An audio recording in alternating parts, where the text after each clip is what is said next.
महाराज जी जय श्रीमन नारायण। जय श्रीमन नारायण।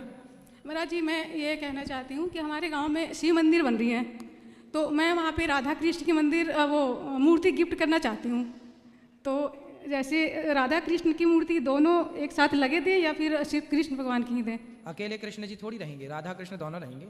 तो कितना बड़ा देना चाहिए महाराज जी? जितना आपकी श्रद्धा हो, मंदिर में तो आप जो चाहें दे सकते मंदिर में ही मैं देना हैं। तो आप चाहती दे हूँ। दीजिएगा जो आपके पास आपकी श्रद्धा हो, बजट हो। जी महाराज जी। महाराज जी एक बात और है कि आज आपने बोला कि ये आज अभी के जो जनरेशन है लड़के के लिए, लड़की जो मतलब लव मैरिज करते हैं, भाग के शादी करते हैं, तो महाराज जी उसी में से मैं एक लड़की की मतलब ऐसे है जो बिल्कुल निवस्त्र शरीर वीडियो कॉल पे दिखा के इतना लड़के को मजबूर कर दे कि एकदम अपना बस में कर ले।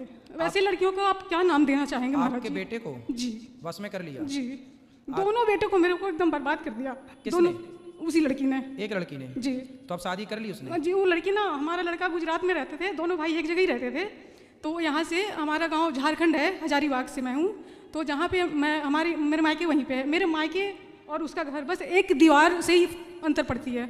लड़की वहीं की है और यहाँ से अकेले भाग के गई है वो लड़की वहाँ। तो अब वो शादी कर ली आपके बेटे से? जी वो भाग के ही गई है, शादी वादी तो कुछ नहीं करा, पर वो एक साथ ही अपना रह रहे हैं। तो फिर उसको बोलो, आपके बेटे को समझाओ। बहुत समझाई महाराज जी। तो दूसरा बेटा भी उसी के चक्कर में है? वो तो वहाँ से कुछ दिन रहा, पर उसने भी पता नहीं क्या किया नहीं किया, 2 महीना वहाँ पे रहा वो। तो उसने पता नहीं, उसे भी कुछ ऐसा लगा, वो फिर अपनी बहन से उसे बात करने के लिए बता रही थी। तो वो मेरा छोटा वाला लड़का फिर वहाँ से 2 महीने के बाद चला आया, वो दिल्ली है अभी, पर वो भी मेरे से बात वैसे नहीं करता, उन्हीं लोग से बात करता है। मैं 3 बार अपने आंखों से देख चुकी महाराज जी, वीडियो कॉल पे इतनी हरकत, बिल्कुल एकदम निवस्त्र नंगा शरीर दिखाती थी महाराज जी वीडियो कॉल पे मेरे बेटे को। आजकल ये षड्यंत्र चलता है, मैं सबको आपके माध्यम से बताऊं, मैंने सुना है, जैसा कि आपसे मैंने अभी सुना, इसके पूर्व मैंने सुना है कुछ लड़कियां ऐसी होती हैं, कुछ लड़कियां ऐसी, ये बात अपने बच्चों को बताइएगा, अपने बेटों को बताइएगा। कुछ लड़कियां ऐसी होती हैं जो कि आपको वीडियो कॉल करती हैं और वीडियो कॉल में आपसे कहती हैं कि हम आपसे बहुत प्यार करते हैं, आप भी अपने कपड़े उतारो, वो भी अपने कपड़े उतारती हैं।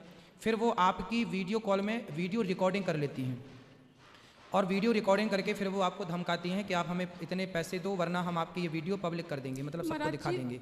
ऐसे दबाव में बहुत सारे लड़कों के साथ ये फ्रॉड हुआ है, बहुत सारे लोग लड़कियों के चक्कर में आ जाते हैं। इसलिए मैं आप सबसे आपके माध्यम से कहूँगा कि कोई भी लड़की से आपको बात करने की ज़रूरत नहीं है। वीडियो कॉल में आपने अपने भी कपड़े उतार दिए, उसने भी अपने कपड़े उतार दिए और निर्वस्त्र दोनों जब वीडियो कॉल करेंगे तो स्वाभाविक है कि वो आपका मिसयूज करेगी।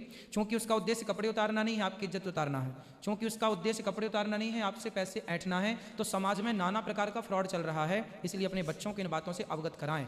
ये चीज़ें अब ऐसी नहीं जी इन बातों पे कौन बात करे, ये क्या है। आजकल समाज में ये हो रहा है, आपके जवान बच्चों को फंसाया जा रहा है। कुछ षड्यंत्रकारी लड़कियां कुछ हैं जिनका धंधा ही है, पेशा ही है, जो खुले अब वैश्या जो वृत्ति है, अब वो आज के ज़माने के हिसाब से उन्होंने भी अपने आप को डेवलप कर लिया कि भाई अब तुम्हें इस तरह से हम चक्कर में लेंगे। तो हर लड़के को, इसलिए हम कहा करते हैं व्यर्थ की बातें किसी से ना की जाएं और पढ़ाई लिखाई पर ध्यान दिया जाए। व्यर्थ में बहुत लोग बर्बाद हो गए, मैंने सुना ही है, आपको आपके मुंह से अभी सुन लिया, कुछ और पहले मैंने किन्हीं के मुंह से सुना था, तो मैंने आपसे कह दिया। पर मैं उस लड़की के घर में एक बार नहीं, मैं 3 बार गई। उसके माँ बाप से बोलो ना। मैं बोली महाराज जी, मैं एक बार नहीं 3 बार गई उसके घर, उसके माता पिता से, उनके दादा दादी से, उनके चाचा चाची से मैंने बात किया।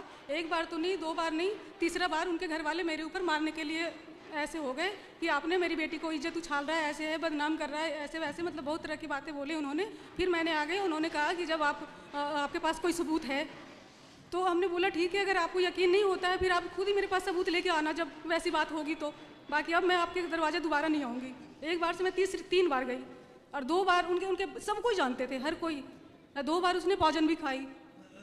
चलो अब बेटे को समझा ही सकते हैं आप, तो समझाइएगा। तो महाराज जी ऐसे लड़की को क्या अपने घर में रखना, उसके हाथ से पानी पीना? महाराज जी कोई ऐसे समाज है जो मजबूर करते हैं कि आपको रखना पड़ेगा ऐसे वैसे, पर मैं वो लड़की को बिल्कुल नहीं चाहती महाराज जी।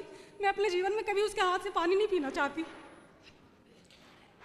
अब देखिए ये निर्णय आपका है, बाकी किसी के साथ ऐसा फ्रॉड नहीं होना चाहिए, ये फ्रॉड है। रिश्तों को रिश्तों की तरह बनाया जाए, रिश्तों को बनाने के समय रिश्तों को बनाया जाए, बिगाड़े ना जाए।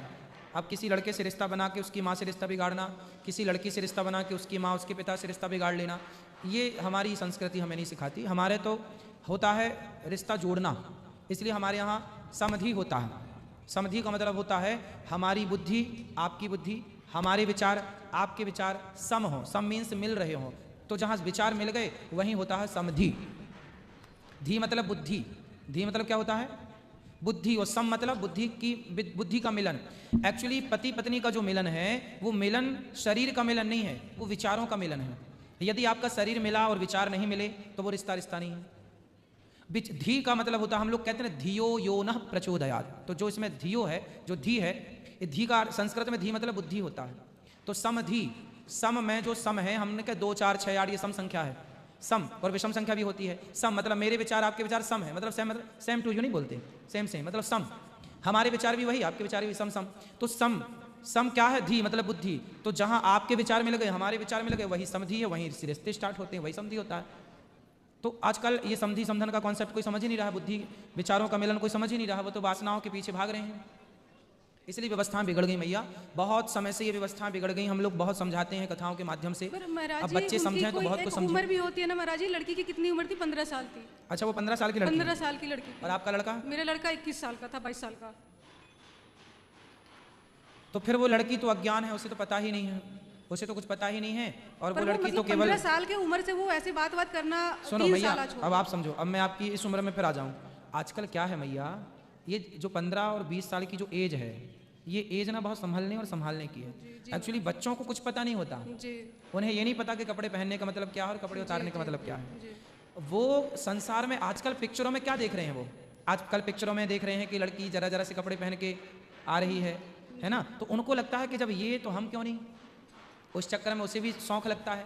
आप और हम भी जब इस उम्र से गुजरे थे, हमारे और आपके समय तो माहौल अच्छा था, हम लोगों के समय टीवी में ऐसे चित्र थे ही नहीं, हम लोगों के टाइम पे मोबाइल था ही नहीं, तो हम लोगों ने तो देखा नहीं है, तो हम लोगों ने तो अपने समय को काट लिया और अपने समय पे विचलित नहीं हो पाए। लेकिन आज के बच्चों की ना बहुत कठिनता है कि उनके सामने टीवी भी है और माँ बाप अकेले में मोबाइल भी दे देते हैं। अब वो कमरे में लड़की अकेली है और लड़का भी, सबके लिए। अब वो कमरा कुंडी लगाए बंद किए और अब मोबाइल है उनके पास, नेट चल रहा है, क्या देख रहे हैं क्या नहीं देख रहे हैं, कौन देखने जा रहा है, और देख करके उस चीज़ का उनके मस्तिष्क पर, उनके विचारों पर क्या प्रभाव पड़ रहा है, कौन जिम्मेदार है। आज के ज़माने में जो हमने ज़्यादा छूट दे रखी है, ज़्यादा सुविधाएं दे रखी हैं, वही विनाश का कारण है।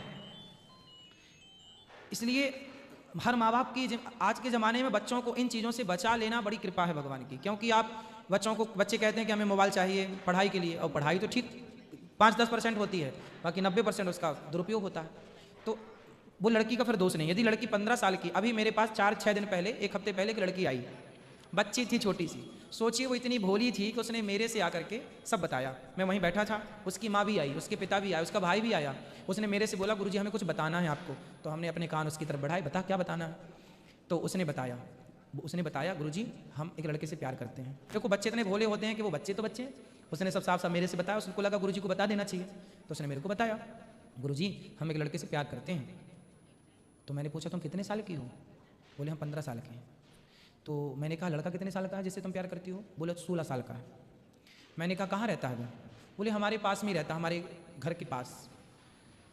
अब वो लड़की थी 15 साल की, उसे ये नहीं पता प्यार क्या होता। वो प्यार ना टीवियों पे देखती है। वो प्यार कहाँ देखती है? टीवियों पे जो प्यार देखा उसको लगा अच्छा ये प्यार होता है, तो उसने भी प्यार कर लिया उस लड़के से। फिर मैंने उसकी माँ को बुलाया, जब वो लड़की चली गई तो मैंने उसकी माँ को बुलाया, मैंने कहा बच्ची है इसे डांटना मत, लेकिन ध्यान रखना ये उम्र ना, इस रास्ते पर बच्चे जा रहे हैं, इसका सबसे बड़ा दोष है पिक्चरों का, सीरियलों का। आज साबुन का भी ऐड आता है टीवी पर, तो उस ऐड पर भी एक लड़की आती है जो जरा से कपड़े पहन के आती है। बेचना है उसे साबुन, पर दिखाना है शरीर। इससे प्रभाव क्या पड़ रहा है? आपकी ये छोटी छोटी बच्चियाँ, छोटे छोटे बच्चे जिन्हें कुछ भी नहीं पता, जो बिल्कुल गंगा की तरह पवित्र हैं, लेकिन चूंकि देख करके और वो अपने पे अप्लाई करना चाहते हैं वैसा कि मैं भी ऐसा करूँगी, मैं भी ऐसा करूँगा। वो लिपट रहे हैं, मैं भी लिपटूंगी। वो कपड़े कम पहने हैं, मैं भी कम कपड़े पहनूंगी। कुल मिला के समाज में अब पिक्चरों को देखना, अश्लील चित्रों को देखना बंद करना चाहिए। तो यदि लड़की वो 15 साल की है, अब तो हो गया ना, 5 साल हो गया, 2 साल तो हो गया भागे, बाकी 2-3 साल पहले से उन लोग बात कर रहे थे।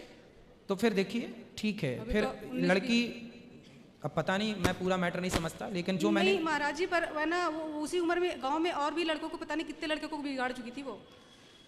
होता है। अब क्या क्या बताएं मैया, मैंने तो समाज के जो कीचड़ है, ये ना कीचड़, इस कीचड़ से तो भगवान सबको बचाए रखें। यही है भगवान से प्रार्थना कि हम सबको भगवान इस दलदल से बचाए रखें। हमारी बेटी लाइव देख रही है, राधे राधे बोल दीजिए। मैंने सबको जोड़ रखा है। खुश रहिए। राधे राधे। खुश रहिए। आप लोग अपने बच्चों को इन सब चीज़ों से बचाइएगा और क्लियर बात कीजिए। देखो आज के ज़माने में लुका छिपी वाली बातें नहीं है, जब सब क्लियर है ही तो ये भी बोलना क्लियर स्टार्ट करो कि भाई क्या है सही क्या है गलत। हो रहा है समाज में तो बोलना तो पड़ेगा, क्यों जी, बोलना पड़ेगा कि नहीं फिर।